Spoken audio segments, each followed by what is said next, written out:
Welcome everybody to the Serpent Tarot for another deck creator interview. So today I'm delighted to introduce to you Mary Dunham, who is the creator of the very beautiful Mineral Magic Oracle deck. I'll just show you the really gorgeous box cover for this.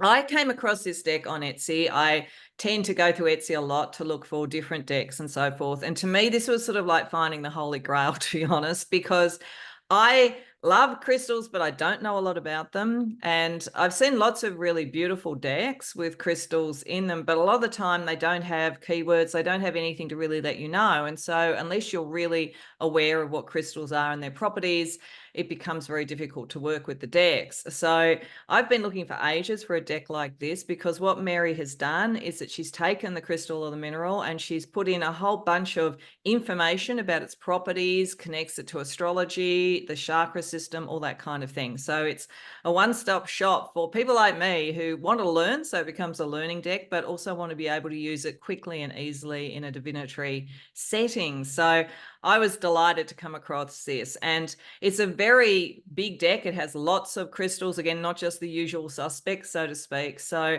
I felt this was a deck that deserved an interview. So I asked Mary if she would like to do the interview, and happily she said that she would. So that's what we're doing today. So welcome to the channel, Mary.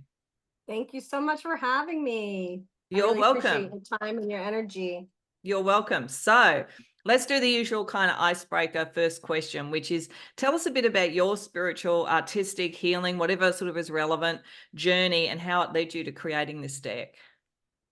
So I first came into the healing arts when I was in my early 20s, kind of like in the 90s. And I first started off with polarity.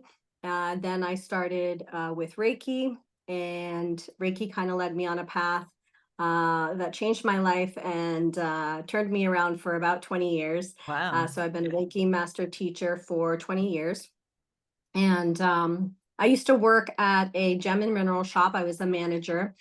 So I naturally kind of was guided to listening to the energies of the crystals while working there for so many years. And so I then became a teacher of healing with crystals and minerals, and taught classes in England and all over, and to kids. And I really love the natural benefits that they give us. And besides doing healing work and psychic work for so many years, I just feel like these are natural aids and so readily accessible.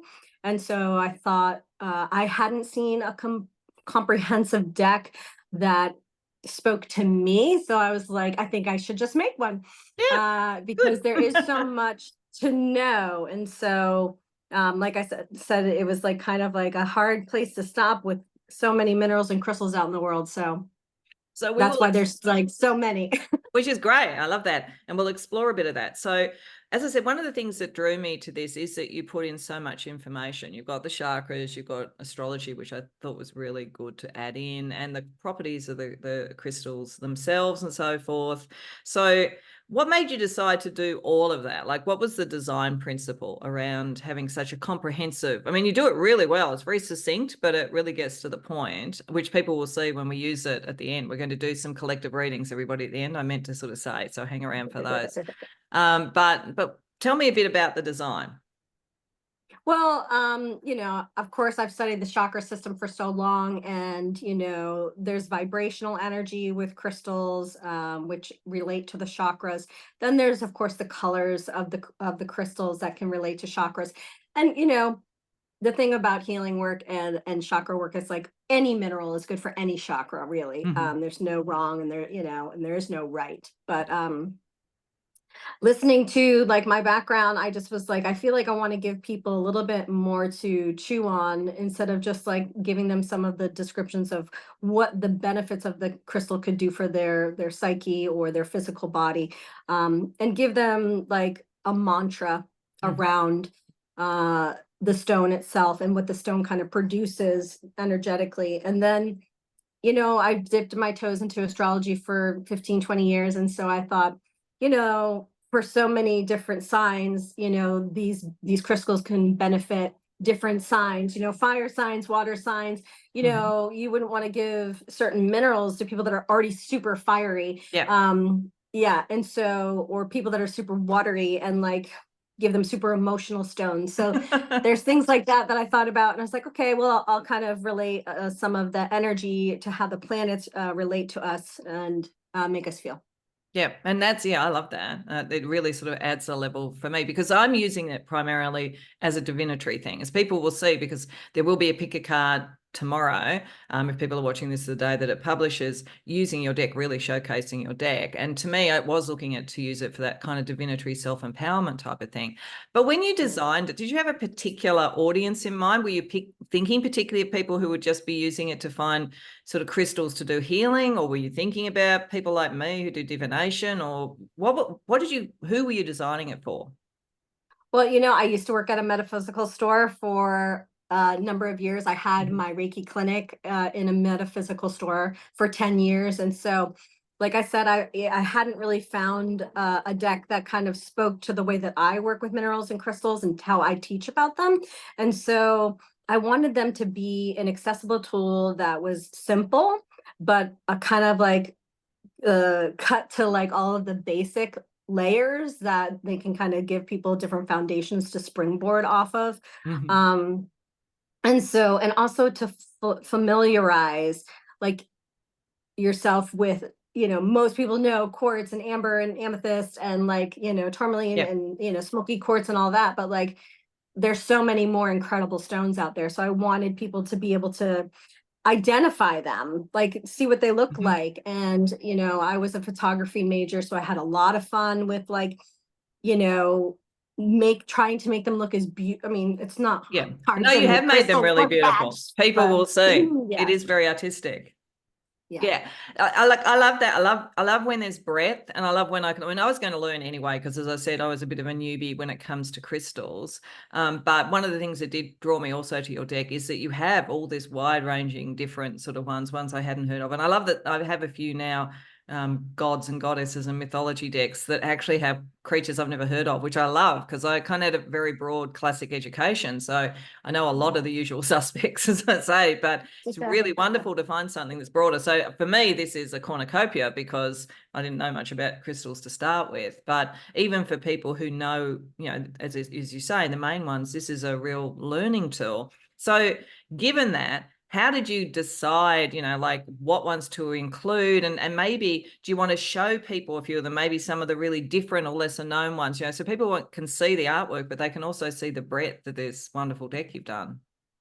Sure. I mean, even for me and studying rocks and gems for so long, I think there's the scientific, mineralogy people out there that really know about geology. And so like to them, they probably like they could scoop this up and they know all that. And then there's like the super uber rare minerals. And I was like, I don't want to go too far off to like not have one, they're not accessible. Mm-hmm. You wouldn't find them necessarily in a gem store, like in your hometown. So I didn't want to have a list of some of the rare ones that people might not ever even see in their whole life. Like one of my favorite crystals, I don't even have in the deck because it is such a rare gem that it's hard to, and it's also expensive. Mm-hmm. So I really was trying to think about what do we have access to, what not to necessarily say is on the market, but like what can I do to broaden people's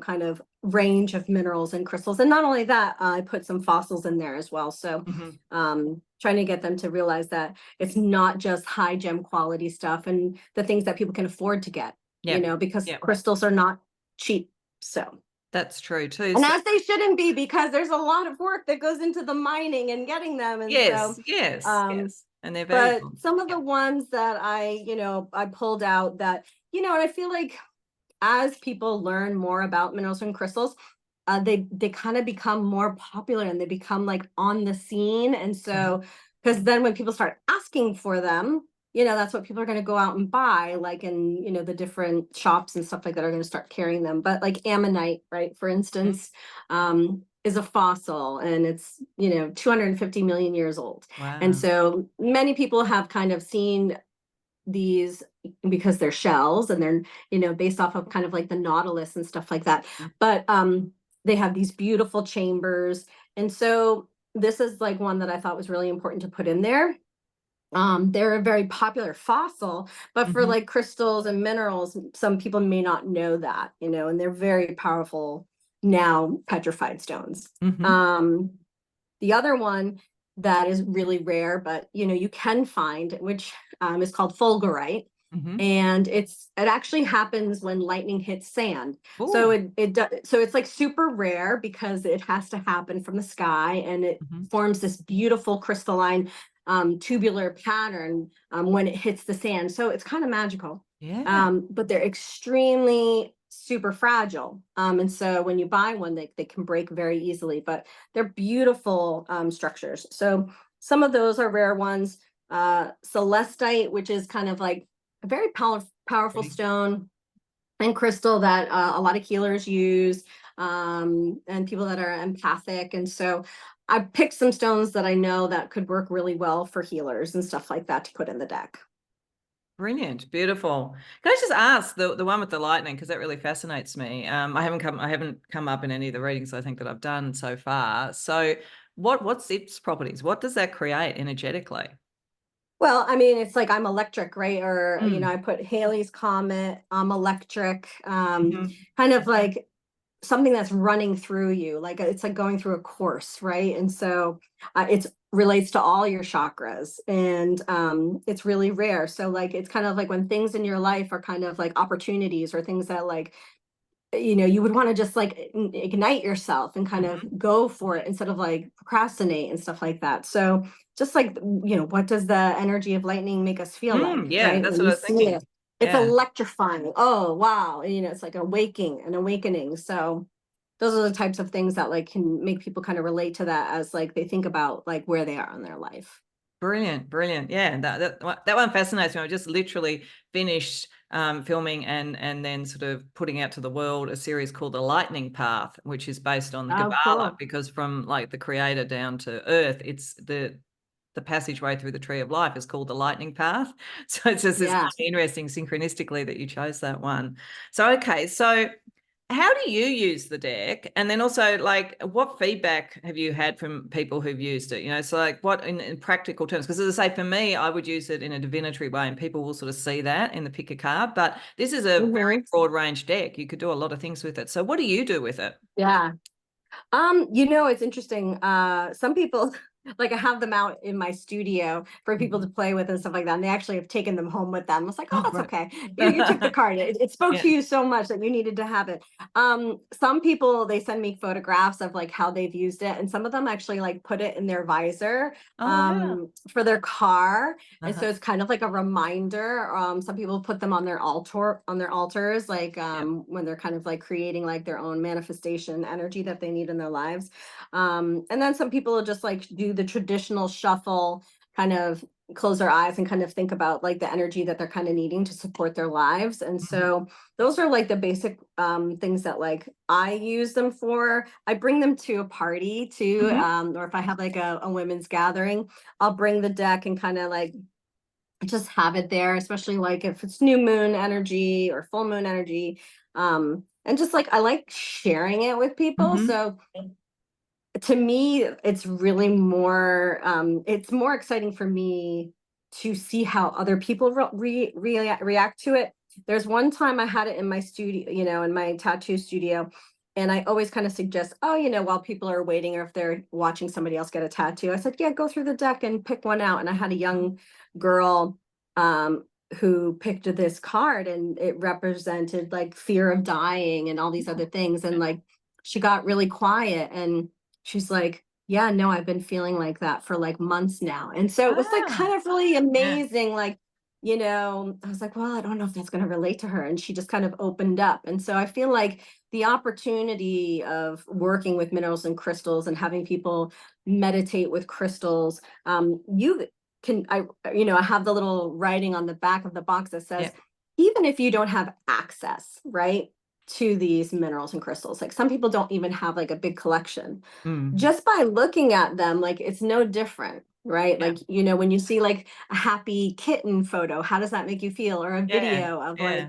a giraffe sticking out its tongue. It's no different when you take a card and you look at it and you go, oh my God, like that's Oh, just that's beautiful. So gorgeous. Yeah. it gives an energetic energy to you. So I feel like that's kind of a nice way too for people to kind of look at something beautiful and see how it makes them feel in return. So Yeah. that's And that's kind of like a beautiful thing balance. that I didn't really even expect, but I think people really relate to that. And that's really interesting, like, that the image of it and like tuning into the energy can work with the card, because, people could use it, as you say, on altars and so forth, if they don't have the money to have a lot of crystals. It actually, like having the conversation and you working in a metaphysical store. I used to go and see a really good tarot reader in a metaphysical store here in Sydney. I sort of don't think they do it anymore post the pandemic, unfortunately.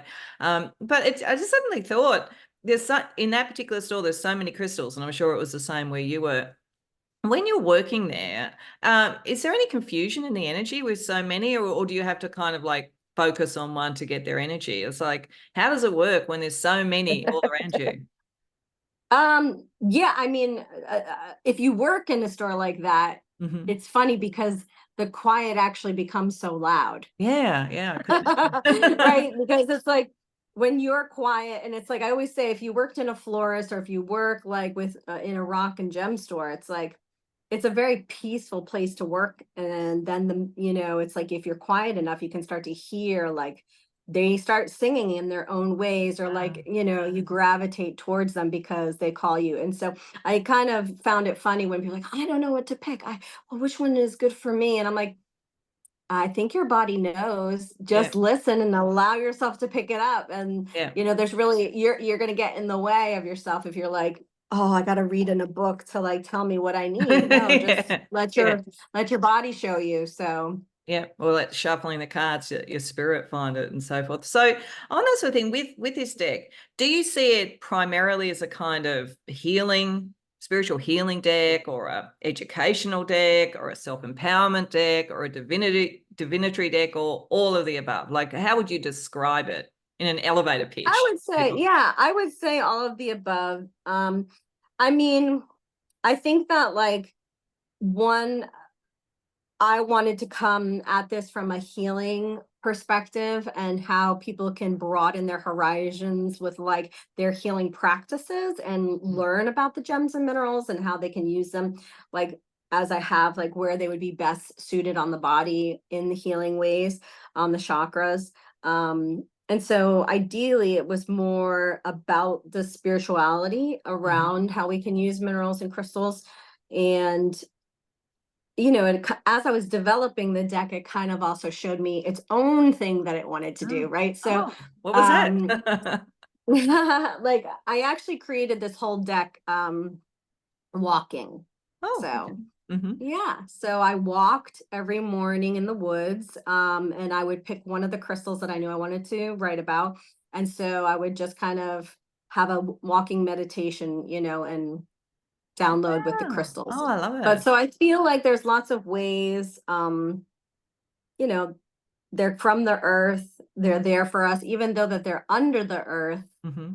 they're always there. And so I wanted it to be more of like education, the spirituality around them, and also, feed people something that they can bite into, because there's not a lot of gems and mineral books out there in the Mm. healing realm. Mm. So even when I went out to like one of the largest gem and crystal shows out in the Midwest, I there was like, there's just gem and rock dealers, but not a lot of that spiritual Mm. side of Mm. how they can really assist.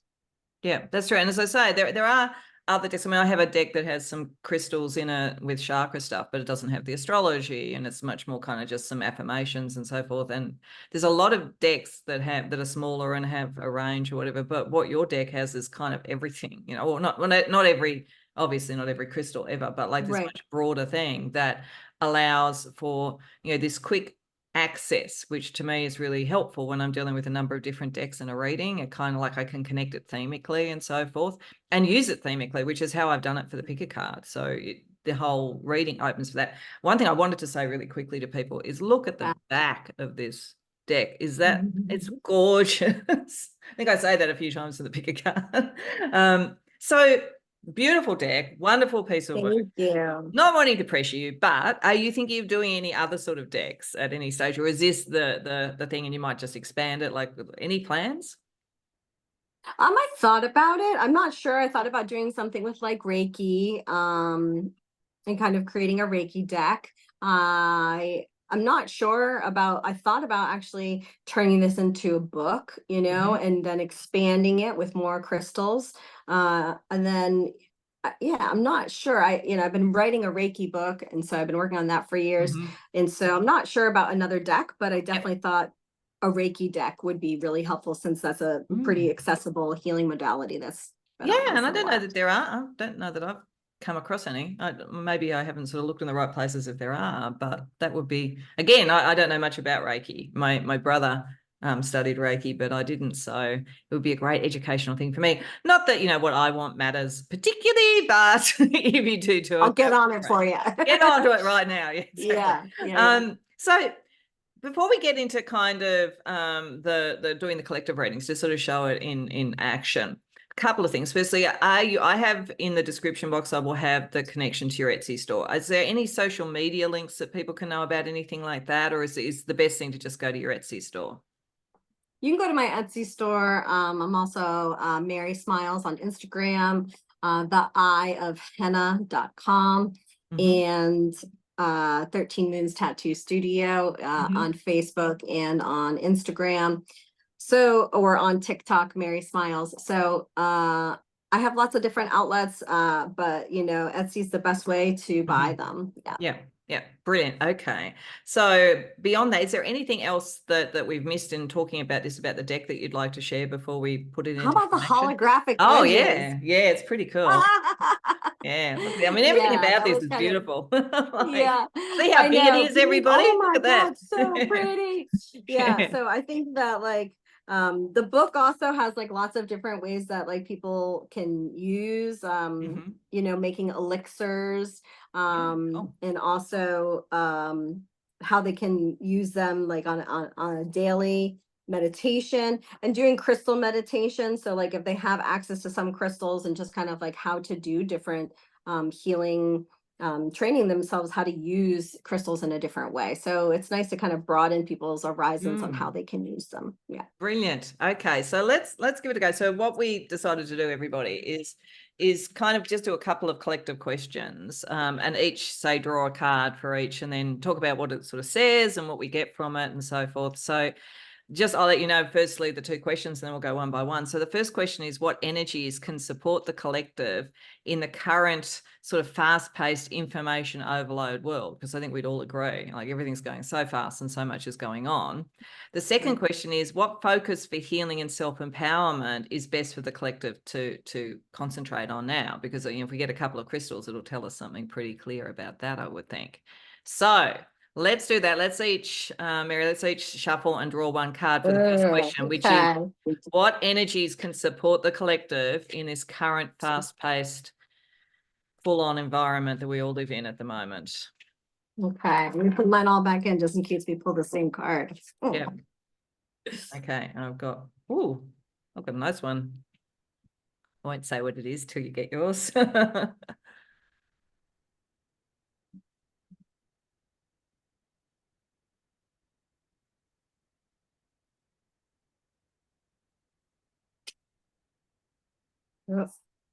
Okay, what do you got?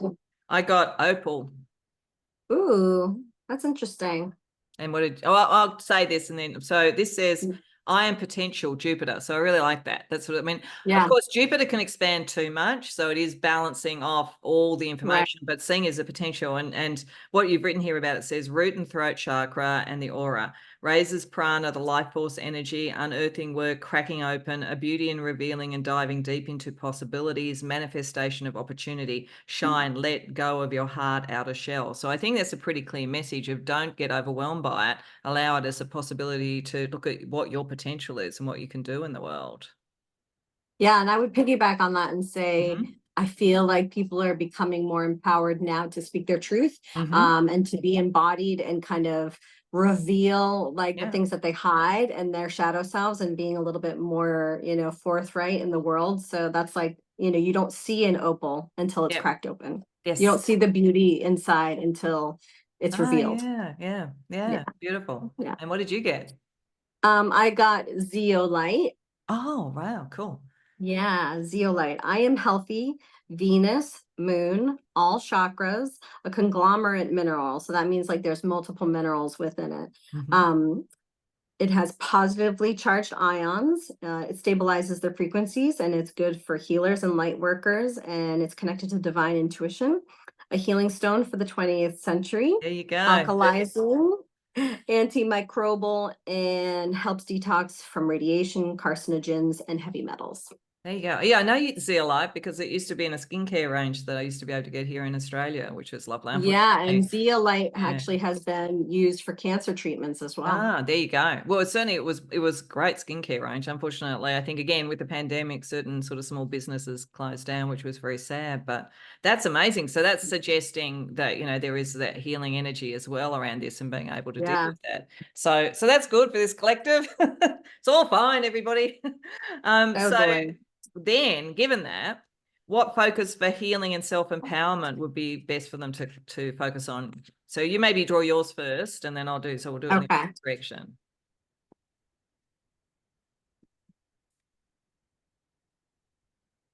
Okay. Okay, you're gonna do my, you want me to go? Or you Yeah, want to go for pick it. Go for yours? it. Yes, I just drew Okay. mine. I've got Tektite, Ooh.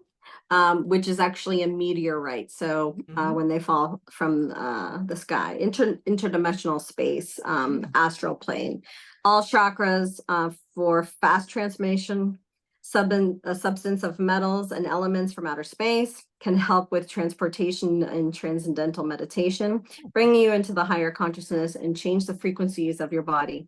Some people are sensitive and it's a delicate stone, so use sparingly. So I also think that that could relate to overwhelming energy. So Yeah. learning how to kind of like protect yourself Yeah. So from it connects to overwhelming the first energies. question. Connects a lot to the Right. first question. This is the collective that comes to this channel, very, very spiritual. So that really fits. I got jet. Look at that. Yeah, I know they're very We similar. both That's what I thought. picked They're very black similar. grounding stones. Yeah. Wow. Yeah. So Jet says, I'm shielded earth. Grounding aura and feet chakras helps promote relaxation and brings comfort to the nerves. Millions of years old, petrified wood can be used as a protection over the spirit to ward off evil, absorb negative patterns of thinking, has been used as as morning jewelry and has an electrical charge. So I think, yeah, they kind of nicely balance, like getting Yeah, grounded. totally. Yeah, Nice. grounded and healing and so forth. And I think both kind of connect back, so the two connect back. So I mean that's a nice way of showing how this works, because you can ask a kind of Right. semi-esoteric question, but it gives you something very practical to deal with as well. So thank you so much for doing the interview. It's been wonderful to sort of No go through the deck. problem. As I say, I mean, like, I hope everybody will watch the pick a card tomorrow, because it works. It reads in the context of how I do pick a cards like a dream, and I really focus it on your material magic, because I feel like, the crystals have sort of magical spiritual elements and so forth. So that's the theme of it all. So I'd love to see, people see it in practice, because as I say, I'm just delighted to have this deck, and I'm delighted that you did it. So thank you. And Thank thank you you. for meeting with us today. If people want to get the deck, as I say, the link's in the description box below. I highly recommend it. As I always say, I don't have any, the only affiliation I have with Mary is that I asked her to do the interview. So, so I don't push these things for any personal thing. I just do it because I think they're great. If I think a deck's interesting and beautiful, I want to talk about it. So thank you for your time. Oh, of course, no problem. And I wish you the best. Thank you. So we'll just say goodbye now, and we'll probably chat once I just stop this. So bye, everybody.